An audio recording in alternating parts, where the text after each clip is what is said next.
ನೋಡಿ, ಟಿವಿ9ಗೆ ಜಂಟಿ ಕ್ರಿಯಾ ಸಮಿತಿ ಮಾಹಿತಿಯನ್ನ ಕೊಡ್ತಾ ಇದೆ. ಬಹುತೇಕ ಹಿಂದೆ ನೌಕರರ ಪ್ರತಿಭಟನೆ ವಾಪಸ್ ಅನ್ನುವಂತಹ ವಿಚಾರ. ಇನ್ನೇನು ಕೆಲವೇ ಕ್ಷಣಗಳಲ್ಲಿ ಮುಖಂಡರೇ ಈ ಬಗ್ಗೆ ಘೋಷಣೆಯನ್ನ ಮಾಡ್ತಾರೆ.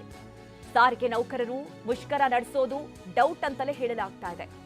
ಟಿವಿ9ಗೆ ಜಂಟಿ ಕ್ರಿಯಾ ಸಮಿತಿಯಿಂದ ಬಂದಂತಹ ಮಾಹಿತಿ ಇದು. ನಾವು ನೋಡ್ತಾ ಇದ್ವಿ, ಎಲ್ಲಾ ಮುಖಂಡರು ಸೇರಿ ಈಗಾಗಲೇ ಸಭೆಗೆ ಕುಳಿತಿದ್ದಾರೆ. ಮಾತುಕತೆ ನಡೀತಾ ಇದೆ. ಇವತ್ತೇ ಆಲ್ಮೋಸ್ಟ್ ಈ ಪ್ರತಿಭಟನೆಯನ್ನ ವಾಪಸ್ ಪಡೆಯುವಂತಹ ಬಗ್ಗೆ ನಿರ್ಧಾರಗಳಾಗ್ತಾ ಇದೆ. ಕ್ರಿಯಾ ಸಮಿತಿಯ ಮುಖಂಡರೊಬ್ರು ಟಿವಿ9ಗೆ ಈ ಬಗ್ಗೆ ಮಾಹಿತಿಯನ್ನ ಕೊಟ್ಟಿದ್ದಾರೆ. ಅಂದ್ರೆ ಅದೇ ರೀತಿಯಲ್ಲಿ ಮಾತುಕತೆ ಆಗ್ತಾ ಇದೆ ಅನ್ನುವಂತಹ ವಿಚಾರ. ಹೀಗಾಗಿ ಅಧಿಕೃತವಾಗಿ ಇದು ಘೋಷಣೆ ಆಗಬೇಕು. ಇನ್ನೇನು ಕೆಲವೇ ಕ್ಷಣಗಳಲ್ಲಿ ಮುಖಂಡರೇ ಈ ಬಗ್ಗೆ ಘೋಷಣೆಯನ್ನ ಮಾಡ್ತಾರೆ. ಯಾಕೆಂದ್ರೆ ಸರ್ಕಾರ ಕೂಡ ಒಂದು ಹೆಜ್ಜೆ ಮುಂದೆ ಬಂದಿದೆ. ಹೀಗಾಗಿ ಸಾರಿಗೆ ನೌಕರರು ಈಗ ಮತ್ತೆ ಒಂದು ಹೆಜ್ಜೆ ಮುಂದೆ ಹೋಗಿ ಪ್ರಯಾಣಿಕರಿಗೆ ಆಗುವಂತಹ ತೊಂದರೆಗಳನ್ನ ನಿಲ್ಲಿಸಬೇಕಾಗಿದೆ. ಜೊತೆಗೆ ವಿದ್ಯಾರ್ಥಿಗಳಿಗೂ ಕೂಡ ತೊಂದರೆ ಆಗ್ತಾ ಇದೆ. ಇದು ಸಾರಿಗೆ ನೌಕರರ ಮತ್ತೆ ಸರ್ಕಾರದ ಚಟಾಪಟಿ ಆದ್ರೂ ಕೂಡ ತೊಂದರೆಯನ್ನ ಅನುಭವಿಸ್ತಾ ಇರೋದು ಪ್ರಯಾಣಿಕರು. ದಿನನಿತ್ಯ ಲಕ್ಷಾಂತರ ಸಂಖ್ಯೆಯಲ್ಲಿ ಬಸ್ನಲ್ಲಿ ಓಡಾಡುವಂಥವರಿದ್ದಾರೆ. ಹೀಗಾಗಿ ಅವರಿಗೆ ತೊಂದರೆ ಆಗತ್ತೆ. ಎಕ್ಸಾಮ್ ಟೈಮ್ ಬೇರೆ, ವಿದ್ಯಾರ್ಥಿಗಳಿಗೆ ತೊಂದರೆ ಆಗಬಾರ್ದು. ಹೀಗಾಗಿ ಆ ಬಗ್ಗೆಯೂ ಕೂಡ ಈಗ ನಿರ್ಧಾರವನ್ನ ಮಾಡ್ತಾ ಇದ್ದಾರೆ, ಮಾತುಕತೆಯನ್ನ ನಡೆಸ್ತಾ ಇದ್ದಾರೆ. ಇನ್ನೇನು ಕೆಲವೇ ಕ್ಷಣಗಳಲ್ಲಿ ಈ ಬಗ್ಗೆ ಘೋಷಣೆ ಆಗತ್ತೆ. ನೋಡಿ, ಈಗ ಸಭೆ ನಡೀತಾ ಇದೆ. ಎಲ್ಲ ವಿಚಾರವನ್ನ ಕೂಡ ಚರ್ಚೆ ಮಾಡ್ತಾ ಇದ್ದಾರೆ. ಯಾಕಂದ್ರೆ ಮುಂದೆ ನೌಕರರಿಗೂ ಕೂಡ ತೊಂದರೆ ಆಗಬಾರ್ದು. ನೌಕರರು ಕೂಡ ಕೇಳ್ತಾ ಇರೋದು ಹಲವು ವರ್ಷಗಳ ಬೇಡಿಕೆ. ವಿವಿಧ ಬೇಡಿಕೆಗಳನ್ನ ಮುಂದಿಟ್ಟು ಮುಷ್ಕರಕ್ಕೆ ಮುಂದಾಗ್ತಾರೆ. ಸರ್ಕಾರ ಅವರ ಮನವೊಲಿಸುವಂತಹ ಪ್ರಯತ್ನ ಮಾಡುತ್ತೆ. ಮತ್ತೆ ಮುಷ್ಕರವನ್ನ ಹಿಂಪಡಿತಾರೆ. ಮತ್ತೆ ಇನ್ನೊಂದಿನ ಮುಷ್ಕರಕ್ಕೆ ಕರೆ ಕೊಡ್ತಾರೆ. ಇದೇ ರೀತಿ ಬೀದಿಗಿಳಿದು ಪ್ರತಿಭಟನೆಯನ್ನ ಮಾಡ್ತಾ ಇದ್ದಾರೆ. ಅವರ ಬೇಡಿಕೆಗಳನ್ನ ಕೂಡ ಸರ್ಕಾರ ಈಡೇರಿಸಬೇಕಾಗತ್ತೆ. ಕೆಲವೊಂದಿಷ್ಟು ಪ್ರಯಾಣಿಕರು ಅದೇ ಮಾತನ್ನೇ ಹೇಳ್ತಾ ಇದ್ರು. ಹೌದು, ನೌಕರರು ಕೆಲಸ ಮಾಡಿದ್ದಾರೆ, ಅವರ ವೇತನ ಏನ್ ಬರಬೇಕು, ವೇತನ ಹೆಚ್ಚಳ ಆಗಬೇಕು ಅಥವಾ ಅರಿಯರ್ಸ್ ಏನ್ ಬರಬೇಕು, ಅದನ್ನ ಸರ್ಕಾರ ಬಗೆಹರಿಸಬೇಕು. ಸರ್ಕಾರಕ್ಕೆ ಹೊರೆ ಆಗುತ್ತೆ ಅಂತ ಹೇಳಿ ನೌಕರರ ಬೇಡಿಕೆಗಳನ್ನ ಈಡೇರಿಸದೆ ಹೋದ್ರೆ ಪ್ರಯಾಣಿಕರಿಗೆ ತೊಂದರೆ ಆಗುತ್ತೆ. ಹೀಗಾಗಿ ಆದಷ್ಟು ಬೇಗ ಸರ್ಕಾರ ಇದನ್ನ ಬಗೆಹರಿಸಬೇಕು ಅನ್ನುವಂಥ ಮಾತನ್ನೇ ಹೇಳ್ತಾ ಇದ್ರು.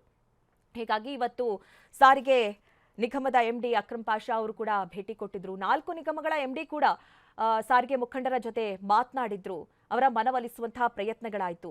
ಜೊತೆಗೆ ಅವರ ಮುಂದಿರುವಂತಹ ಬಹುದೊಡ್ಡ ಅಸ್ತ್ರ ಅಂತ ಅಂದ್ರೆ ಈಗ ಬಜೆಟ್ನಲ್ಲಿ ಅವರು ಹಣವನ್ನ ಮೀಸಲಿಡ್ತೀವಿ ಅನ್ನುವಂತ ಮಾತನ್ನ ಹೇಳಿರೋದು. ಹೀಗಾಗಿ ಬಜೆಟ್ ಆಗಲಿ ಅಂತ ಹೇಳಿ ಈಗ ಕಾಯುವಂತಹ ಚಾನ್ಸಸ್ಗಳು ಹೆಚ್ಚಿನದಾಗಿ ಕಂಡು ಬರ್ತಾ ಇದೆ. ಒಂದು ವೇಳೆ ಬಜೆಟ್ನಲ್ಲಿ ಅವರ ಅವರ ಅನಿಸಿಕೆ ತಕ್ಕಂಗೆ ಅಥವಾ ಅವ್ರಿಗೆ ಏನು ಸಮಸ್ಯೆಗಳನ್ನ ಇಟ್ಟಿದ್ರು ಅಥವಾ ಏನು ಹಣವನ್ನ ವೇತನ ಪರಿಷ್ಕರಣೆ ಆಗಬೇಕು ಅಂತ ಹೇಳಿ ಬೇಡಿಕೆಯನ್ನ ಇಟ್ಟಿದ್ರು, ಅದು ಈಡೇರದೇ ಇದ್ರೆ ಮುಂದಿನ ದಿನಗಳಲ್ಲಿ ಅದೆಲ್ಲವೂ ಕೂಡ ತೀರ್ಮಾನ ಆಗುವಂತಹ ಸಾಧ್ಯತೆಗಳು ಕಂಡು ಬರ್ತಾ ಇದೆ. ಇನ್ನು ಸಾರಿಗೆ ನಿಗಮದ MD ಅಕ್ರಮ್ ಪಾಷಾ ಅವರು ಮಾತನಾಡಿದ್ರು. ಅವ್ರೇನು ಹೇಳಿದ್ರು ಬನ್ನಿ ನೋಡೋಣ. ಮಾನ್ಯ ಸಚಿವರು ಡೇಟ್ ಕೊಡಬೇಕಾಗತ್ತೆ. ನಾನು ಮಾತನಾಡಿದ್ದೀನಿ, ಮಾನ್ಯ ಸಚಿವರು ಶಾರ್ಟ್ಲಿ ಡೇಟ್ ಕೊಡ್ತೀನಿ ಅಂತ ಹೇಳಿದ್ದಾರೆ. 4 MDಗಳು ಸಹ ಕರೆದುಬಿಟ್ಟು ನಾವು ಈ ಒಂದು ಸಭೆಯನ್ನು ಏರ್ಪಡಿಸ್ತೀವಿ. ಅತಿ ಶೀಘ್ರದಲ್ಲೇ ಮಾಡ್ತೀವಿ. ಮತ್ತು ಎಷ್ಟು ಪರ್ಸೆಂಟ್ ಅನ್ನೋದನ್ನು ಆ ಒಂದು ಸಭೆಯಲ್ಲಿ ನಿರ್ಧಾರ ಆಗುತ್ತೆ.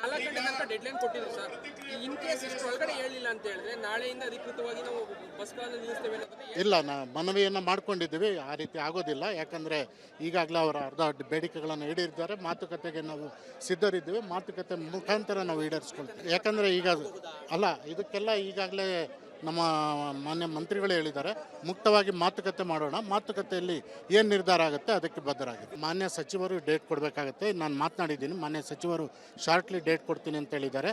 4 MDಗಳು ಸಹ ಕರೆದುಬಿಟ್ಟು ನಾವು ಈ ಒಂದು ಸಭೆಯನ್ನು MD ಅಕ್ರಮ್ ಪಾಷಾ ಅವ್ರ ಮಾತನ್ನ ಕೂಡ ಕೇಳಿಸ್ಕೊಂಡ್ರಿ. ಅವ್ರು ಹೇಳ್ತಾ ಇರೋದು ಅಷ್ಟೇ, ಈಗ ಮುಂದಿನ ದಿನಗಳಲ್ಲಿ ಅದೆಲ್ಲವೂ ಕೂಡ ನಿರ್ಧಾರ ಆಗುತ್ತೆ. ಒಂದ್ ಕಡೆ ರಾಮಲಿಂಗಾರೆಡ್ಡಿ ಅವರು ಸಾರಿಗೆ ಸಚಿವರ ಜೊತೆ ಕೂಡ ಮಾತನಾಡಿದ್ದೀವಿ. ಅವರು ಕೂಡ ಒಂದು ಟೈಮ್ ಅನ್ನ ಕೊಡ್ತಾರೆ. ಆ ಸಂದರ್ಭದಲ್ಲಿ ಎಲ್ಲ ಸಾರಿಗೆ ಮುಖಂಡರೊಟ್ಟಿಗೆ ಸೇರಿ ಒಂದು ಸಭೆಯನ್ನ ಮಾಡ್ತೀವಿ.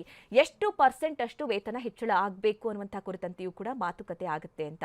ಯಾಕಂದ್ರೆ ಸಾರಿಗೆ ನೌಕರರು ಕೇಳ್ತಾ ಇರೋದು 25% ಅಷ್ಟು ವೇತನ ಹೆಚ್ಚಳ ಆಗಬೇಕು ಅಂತ. ಸರ್ಕಾರ ಹೇಳ್ತಾ ಇರೋದು ಈಗ 15% ಅಷ್ಟು ನೀಡಬಹುದು ಅಂತ. ಹೀಗಾಗಿ ಎಷ್ಟು ಪರ್ಸೆಂಟ್ ಆಗಬೇಕು, ಏನಾಗಬೇಕು, ಮತ್ತೆ ಅರಿಯರ್ಸ್ ಎಷ್ಟು ವರ್ಷದ ಬೇಕು, ಎಷ್ಟು ತಿಂಗಳದ್ದು ಬೇಕು, ಅಥವಾ ವೇತನ ಪರಿಷ್ಕರಣೆ ಯಾವ ವರ್ಷದಿಂದ ಆಗಬೇಕು, ಎಲ್ಲಾ ವಿಚಾರದ ಕುರಿತಂತೆಯೂ ಕೂಡ ನಿರ್ಧಾರ ಆಗತ್ತೆ ಅನ್ನುವಂಥ ಮಾತನ್ನ ಹೇಳಿದ್ರು.